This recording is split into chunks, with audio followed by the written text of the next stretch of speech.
Hi, I'm Salman Tool, and I'm an artist, painter. I live and work in New York City. I've lived there for 20 years um, and worked for 20 years, but I've had more success, I would say, in the last 8 years only.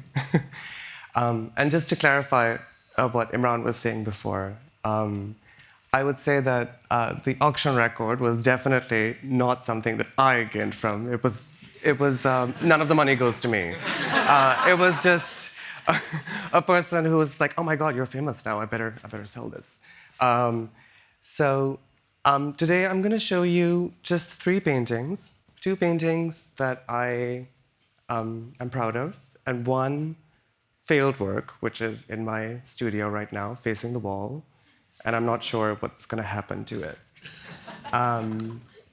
So this is painting that's up at the Bourse de Commerce in Paris. So if you're there, please check it out. I 5 years ago, I would, if you said that I was going to show two paintings in a building that's as grand as the Bourse de Commerce, I would have just fainted. So this is a large-scale painting. It's about the same size as the projection. And this is a bit typical of me, I would say. I use green a lot as a monochrome color. It's sort of started off, I would say, as a fluke like 5, 6 years ago. And there was something, I want to say, very glamorous, kind of inviting and dangerous and nocturnal about the color that draws me to it. So I would say, and this is a kind of typical composition in which I have an allegorical space in which I, people that usually from different backgrounds wouldn't gather, like, are able to come together. And for me, that sort of happens. I feel like in my own life, it's very incongruent. Like there are many different facets to it that they don't always make sense. But it's through painting that I feel like I make sense of my life. So a little bit about the process. I don't use models or pictures. This is all imaginary. It comes straight out of my head.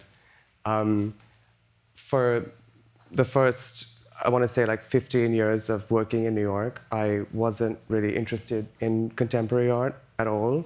Thought it was boring and depressing on purpose. And I'm really only interested in, I want to say, like 18th and 16th century Indian and European painting. And to a great extent, that is still what I'm deeply interested in. A lot of the narratives in my paintings are a little bit autobiographical. There is no planning. I sort of have a big palette of paints and I go at it. There's no drawing underneath the painting. All decisions have to be made very quickly while the paint is wet. So, sometimes when I do a painting it just comes out of me, it's miraculous. And I feel like that's the kind of fix that I chase. And that's not always what happens because the decisions are being made very quickly and sometimes it's a complete disaster. Um, so there are a couple of things in this painting, for instance, this little bit. This is a series of, I want to say, puddles. I call them fag puddles. And so fag puddles they occur in many of my paintings. They're sort of like piles of undone laundry. Sometimes they're like bits and pieces of people. There's something fabulous but also exhausted about them. Yesterday we were talking a lot about overconsumption and consumerism and the kind of waste and exhaustion that comes with it. And I feel like living in New York City for the past 20 years and having had success for the past maybe 5 or 6 years, it is that element of being exhausted with the kind of consumption that we do in New York City. And also maybe questioning the price of the freedom that I've, I guess, achieved by moving to New York, because I was born and raised in Pakistan in a very conservative and sort of middle-class household. As a very sort of femme, queer boy growing up, bullied quite a bit. And painting was my way of kind of escaping and trying to make sense of my world. So I feel like, what I really enjoy in storytelling in the paintings is that some of the protagonists in the paintings sort of relate to me. I mean, I feel like, for instance, in that sort of clown with the naked clown, there's something in that I feel like that's a part of me looking back at my conservative parents, dancing for them. I'm like, hi. And, but also this sort of, guy in this Sufi-like costume sort of whirling around I think of that as a little bit like myself. It's like, success happened very suddenly to me, and I'm very deeply grateful for it. I could never have imagined that for myself, but it's also something that made me feel a little lost. Because as a painter, my life is about hiding in the studio. It's not really about being on a stage, being visible. So I feel like, the characters sort of correlate to that. Another part of the storytelling in the paintings is that I love creating costumes, and I guess that's the part of it that relates to fashion. I loved looking at just like historical painting and different sort of items of clothing in them. I'm interested in different kinds of silhouettes and pleats and flouncy sleeves. In this work, for instance, I imagine that people from various different historical backgrounds, different times in history, sort of fantastically like hanging out together and sort of dancing by themselves to music that would probably be incongruous. I painted instruments that I wanted to paint. Like, it's not that they were going to musically make sense. So, but there's a keyboard and a violin. There's a sort of flute player. Then I felt like there's particularly something about a plumed hat that really attracts me. So I wanted to paint a kind of Victorian gentleman up at the front with a sort of cloak and a singer that's sort of he's sort of vaporizing as he's singing. So this is the failed painting in the middle.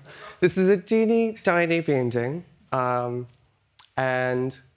I sort of started out thinking, well, I really want to tell this story about that happened this summer. Like I was thinking about me and my friends.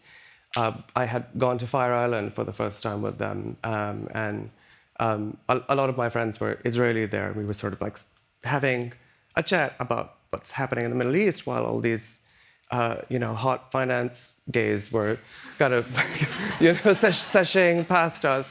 And we had this wonderful house, and so, I started the right side of the painting, and it's the kind of paint that I use is very, very thick. It's gooey, and, and on a small scale, I'm able to place the paint on, make a mess, and then try to control it. And usually it works. And on the right side, it did work. I was very happy. And then I was like, what am I going to do on the left side of the painting? I don't know.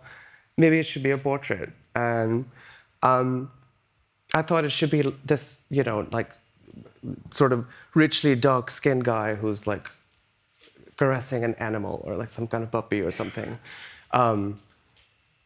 But I felt like when I started off, it was just a little too contrived. I was like, in a sense, I was like, the empathy is, I'm not really feeling it. I'm also very scared to put the paint down on his face, and just I don't know what his face is going to be. I'm confused, and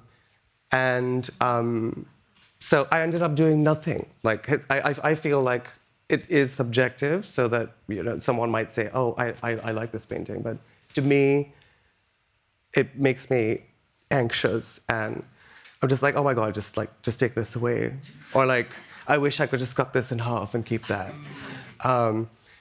And so yeah, just to give you a little bit of background about the process. So what I'm going to do when I go back is just scrape off the left side. No? No? Okay, all right. Okay, thanks for helping me out.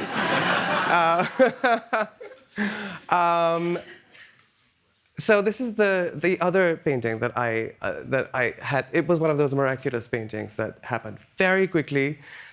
It's part of a series of paintings that I did about thinking about imaginary people sort of crossing borders or at immigration. Obviously, those people aren't usually naked, but these ones are. Um, and in a lot of my paintings, I tend to have start with a serious place and end up in a lightly humorous space. I like sort of Pinocchio-like noses or some cartoon elements to people who may be in a position of being judged or humiliation or some kind of suffering. I don't know why, like it just makes me feel that it saves the painting from kind of drowning into like self-pity, but I also enjoy the funniness of it, the marionette-like aspect of a person who, it's like this person may or may not have real feelings, you know. I tend to go for bodies that are elastic, like they're sort of cartoony, and they have tubular, sort of hairy arms and legs. I like to kind of tickle anxieties about ethnicity and cultural background and questions that an immigration officer might think about. It's like, oh, how westernized is this person? Can you speak English? Are you clean? What about hygiene? So I guess I enjoy doing that and kind of thinking about the kind of person who would be in this position, so that I have to sort of build a face. I'm just like, and the way that I do that is like the guy on the left. I was like, I want him to have a kind of Orientalist face, like a hooked nose, and he's gonna have this cap, and then initially, I gave him a jacket that looked like really Aladdin. So I was like, oh no. So because figurative painting is a kind of landmine of cliches, everything has been done, really. Like it's not that exciting, It's exciting to me, but art historically, I enjoy playing that game where I want the painting to work today, and for it to work today, it has to just pussyfoot around so much cliche, which is in Indian painting and European painting. There's a whole, it sort of plays with the histories of, who is important, who is loved, who is foreign, who is a peasant. And I think that whether we are engrossed in Western art history or not, actually that is very much a part of our imaginations, because that's how it is a part of the mainstream culture. It's what mainstream culture is made up of, really. Anyways, just when I was finishing the painting, I took their pants off because I was like, I'm just like curious to have them be naked. And so, it began with I was like, well, I want them to be sexy. But they ended up being more sort of vulnerable. And I have to say that autobiographically, I was also just thinking about coming out through painting. And, you know, when I did that, I want to say like 10 years ago, I did pay a price for it. Like there was a lot of sort of threatening messages from my original culture. There was a lot of accusation of sort of betrayal and sort of, you know, like joining like a Western kind of thinking, you know, Western liberal army. And I felt quite, I guess, like a part of me felt like one of these guys. And I guess, in a sense, like the painting also is asking, as they're holding flags, is like, is it possible to, what is allegiance? You know, how do we pledge that, and to what? And just to finish off, I want to say, I paint. When I'm painting, I'm not thinking about this stuff at all. I paint because it's just fun, and sometimes it's not fun. It's like hell. But once a painting leaves the studio, it has a life of its own, and to me, it's the most important thing in the world. But it's just a painting on a wall once it leaves the studio. And hopefully, I guess it gives pleasure, and to the viewers of the painting, it makes them more, it opens up a world that is nuanced and empathetic. Thank you.